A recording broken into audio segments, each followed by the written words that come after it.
강력한 열 에너지로 분수처럼 하늘을 향해 치솟는 가이저. 섭씨 90도가 넘는 물이 끊임없이 솟아나는 에메랄드빛 핫스프링.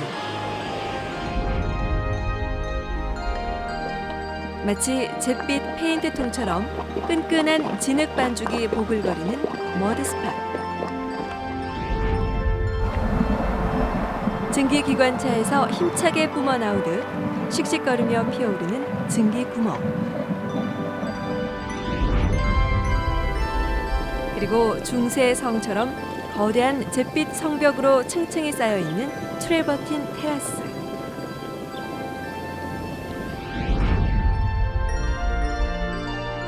옐로스톤의 뜨거운 지열이 만들어낸 이 신비하고 기이한 형태들은 옐로스톤을 세계에서 가장 독특한 국립공원으로 만든 1등 공신들이라고 할 수 있죠.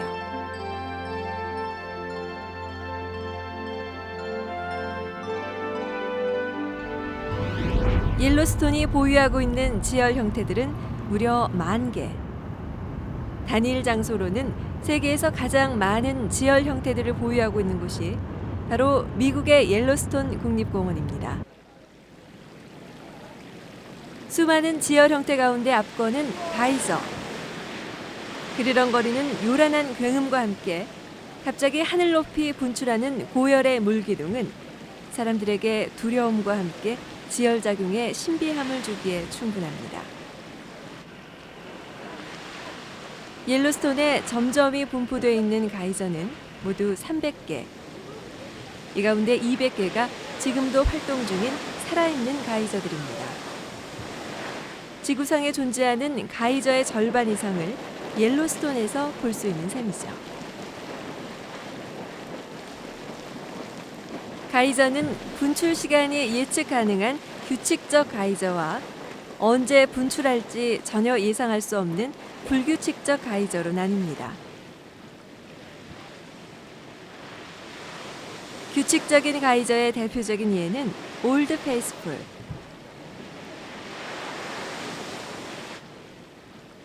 대개 90분 간격으로 화려한 분출쇼가 펼쳐지죠. 그러나 가이저의 대부분은 불규칙적인 가이저입니다. 노리스 베이신에 있는 스팀보트 가이저. 이 가이저는 최고 115m까지 물을 분출시키는 세계에서 가장 높은 가이저 가운데 하나지만 언제 분출될지는 아무도 모릅니다. 옐로스톤의 지열 형태 가운데 가장 많은 것은 단연 핫스프링들입니다. 그랜드 프리즈매틱, 에메랄드, 사파이어, 모닝글로리 등 이름만 들어도 그 아름다움이 연상되는 수많은 핫스프링들은 형형색색의 보석들처럼 황량한 공원 이곳저곳을 아름답게 수놓고 있습니다. 특히 이들 핫스프링들을 하늘에서 내려다보면 자연의 예술품이란 말이 결코 과장이 아님을 알 수 있죠.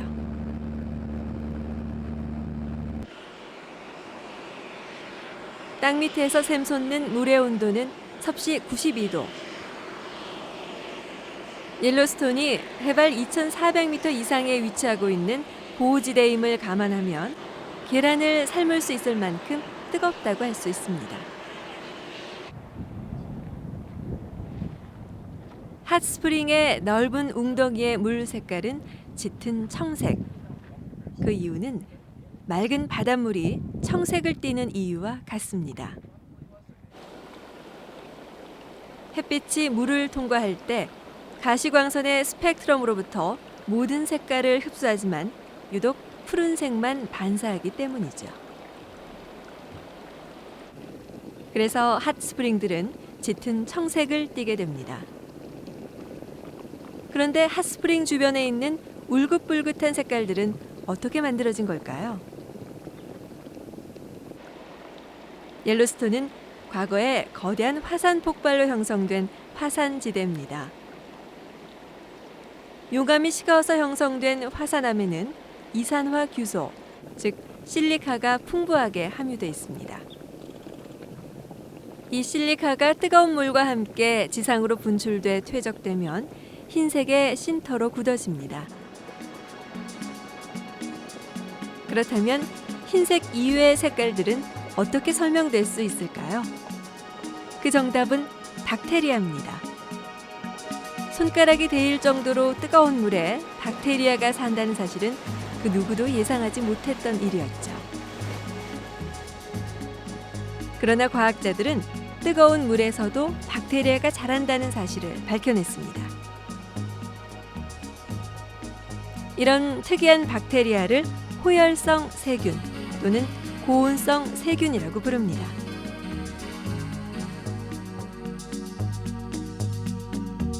이들 박테리아들이 미네랄이 풍부한 핫스프링 주변의 물과 만나면서 오렌지, 블랙, 레드, 브라운 등 물의 온도에 따라 다양한 색깔을 창조해낸 것이죠.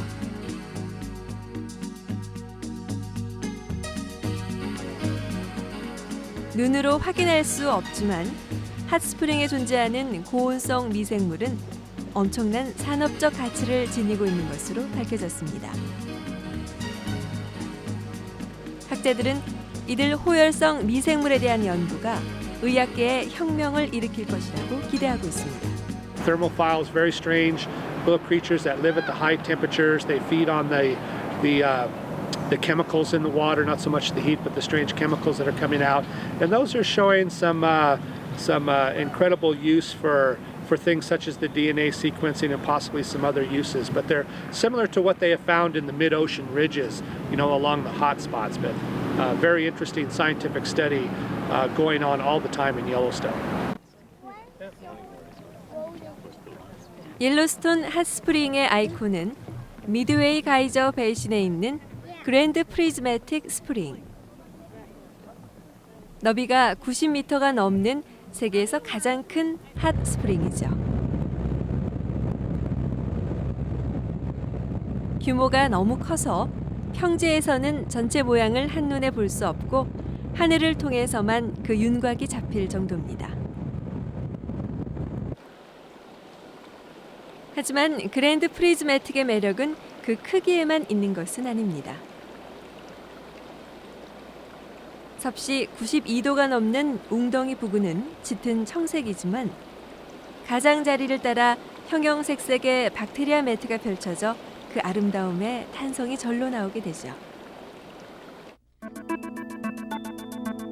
가이저와 핫스프링. 둘 다 뜨거운 물을 내뿜는다는 공통점을 가지고 있지만 형태는 극적으로 다릅니다. 이런 공통점과 차이는 왜 생기는 걸까요? 가이저와 핫스프링은 열과 물, 그리고 물이 이동하는 배관 시스템이란 세 가지 요소를 갖고 있습니다. 옐로스톤의 지표 아래에는 거대한 마그마 방들이 자리를 잡고 있습니다. 마그마란 녹은 바위를 뜻하는데 땅속 깊숙이 만들어진 공간에 모여 있습니다. 눈과 비로 지상에 뿌려진 물들은 수백만 개의 미로들을 따라 마그마방 주위에 있는 바위 위에 고입니다. 물론 마그마방 근처에 있는 바위들의 온도는 섭씨 수천 도. 스며들어온 물들을 200도 이상 데울 정도로 뜨겁죠. 이 과열된 물은 그러나 위를 덮고 있는 바위의 거대한 압력과 무게 때문에 액체 상태로 유지되다가 비로같이 쪼개진 바위의 틈, 즉 배관 시스템을 통해 지표로 솟구치게 됩니다. 이때 지표에 난 분출구가 좁아서 압력이 높아져 부양력이 커지게 되면 증기와 물이 하늘로 높이 솟구치면서 가이저가 되고, 구멍이 커서 뜨거운 물이 솟구치는 대신 느리고 꾸준한 방식으로 솟아나게 되면 핫스프링이 되는 거죠.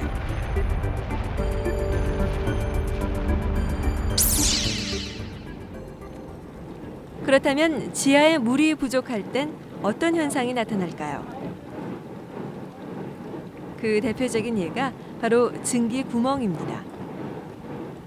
증기 구멍은 지하에 고인 물이 너무 적은 바람에 땅 밑에서 물이 끓으면서 지표에 도달하기 전에 모두 수증기로 변해버리죠. 증기 구멍과 비슷하지만 모습이 전혀 다르게 나타나는 것이 머드스팟입니다. 머드스팟은 지하의 물이 불충분하다는 점에서 증기 구멍과 비슷합니다. 다만 머드스팟에는 황화수소가 증기 구멍에 비해 훨씬 많다는 특징이 있죠. 머드스팟은 겉으로 보기엔 거품 때문에 진흙이 끓고 있는 것처럼 보이지만 실제로 그런 것은 아닙니다. 황산으로 변한 황화수소가 분출구 주변의 바위를 녹이고 그 녹은 흙을 통해 수증기와 탄산가스 등이 분출되면서 마치 보글보글 진흙이 끓고 있는 것처럼 보이게 되는 것이죠.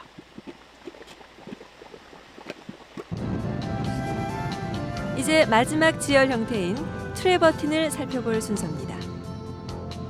트래버틴을 보기 위해서는 팔자형으로 만들어진 옐로스톤 루트의 북서쪽 끝에 위치한 맘모스 핫스프링스로 가야 합니다. 이곳에서 세계 최대의 트래버틴 테라스를 만날 수 있기 때문이죠. 밑에서 올려다본 트래버틴의 웅장한 자태.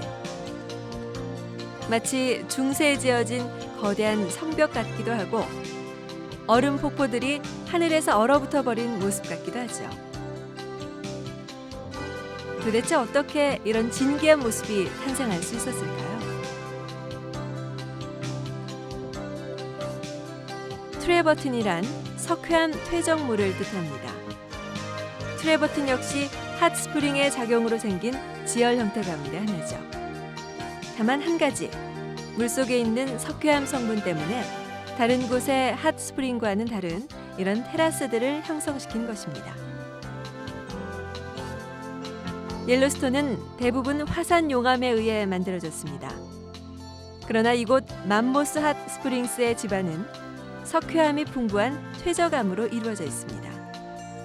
그 차이가 트래버틴을 만든 겁니다. 옐로스톤 대부분의 핫스프링 지역에서는 뜨거운 물이 화산암을 뚫고 나오면서 신터라는 퇴적물을 만들어냈지만 맘모스 핫스프링스에서는 석회암을 뚫고 나오면서 탄산칼슘 성분을 퇴적시켜 하얀 색깔의 거대한 트래버틴으로 쌓이게 되는 것입니다. 트래버틴은 층층이 부채꼴 모양으로 겹쳐져 쌓임으로써 천연 테라스들을 만들어냅니다. 트래버틴은 끊임없이 변화합니다. 새롭게 만들어진 트래버틴 테라스들은 갈색, 초록색, 노랑, 핑크, 그리고 오렌지색을 띱니다. 핫스프링 안에 사는 호열성 박테리아의 활동이 그만큼 활발하기 때문이죠. 이와 대조적으로 만들어진 지 오래된 트래버틴 테라스들은 분필가루처럼 하얗게 변색되거나 잿빛으로 변합니다.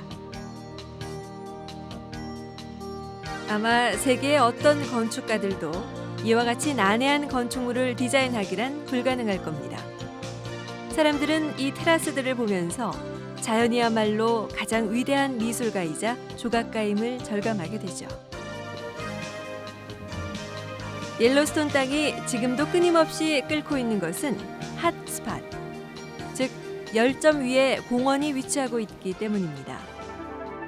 열점 위에 위치한다는 것은 그 지역이 화산지대임을 뜻합니다. 화산지대는 판이 서로 충돌하는 지역에서 나타납니다. 그래서 화산지대들은 불의 고리라고 불리는 환태평양 화산대에 집중돼 있죠. 그러나 옐로스톤처럼 화산지대가 내륙에서 존재하기란 흔한 일은 아닙니다. 현재 옐로스톤 부근에서 발생했던 첫 화산 폭발은 200만 년 전으로 추정됩니다. 130만 년 전 두 번째 거대한 화산 폭발이 있었죠. 가장 최근에 일어났던 화산 폭발은 64만 년 전에 일어났습니다. 이 화산이 오늘날 옐로스톤의 경관을 만들어낸 장본인이죠. 거대한 화산 폭발로 말미암아 땅이 움푹 꺼진 대형 분화구, 즉 칼데라가 탄생되는 것은 당연한 일입니다. 그러나 분화구의 크기가 너무 커서 처음엔 아예 분화구가 사라진 것으로 생각되다가 나중에 위성 사진으로 확인해 본 결과 길이 75km, 폭 45km의 초대형 칼데라가 지금도 남아있는 것으로 확인됐습니다. 방문객들은 늘 묻곤 하죠. 칼데라림이 어디 있냐고요. 옐로스톤에서 일반인들이 칼데라림의 흔적을 찾기란 쉬운 일이 아닙니다. 왜냐하면 칼데라가 생긴 이후 지속적인 용암 분출로 분화구가 거의 메워져 버린 데다 그 위를 울창한 소나무들이 덮고 있기 때문이죠. 그러나 옐로스톤에서 화산의 흔적을 찾는 일은 결코 어려운 일은 아닙니다. 옐로스톤 곳곳에서 발견되는 육각형 주상 전리는 화산 지형의 백미라고 할 수 있죠. 주상 전리란 화산암 지역에서 나타나는 기둥 모양의 전리를 말하는데 현무암 같이 용암이 빠르게 식으면서 굳어져 형성된 육각형 모양의 세로 기둥입니다. 용암이 지표로 분출된 곳에는 대부분 주상전리가 발달되는 특징이 있죠. 주상전리의 특이한 점은 대부분 육각형이란 점입니다. 왜 육각형인가 하는 것에 대한 정확한 답은 아직 없지만 자연계에서 가장 안정적으로 수축되는 최상의 형태가 육각형이기 때문이라고 전문가들은 말합니다.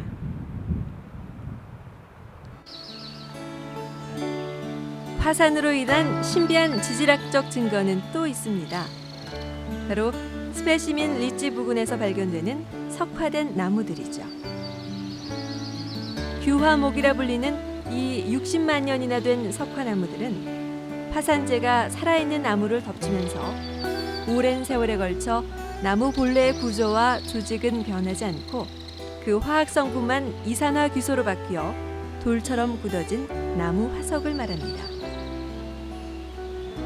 옐로스톤에서만 17그루 이상의 규화목이 발견돼 세계 최대의 석화나무 지대를 형성하고 있습니다.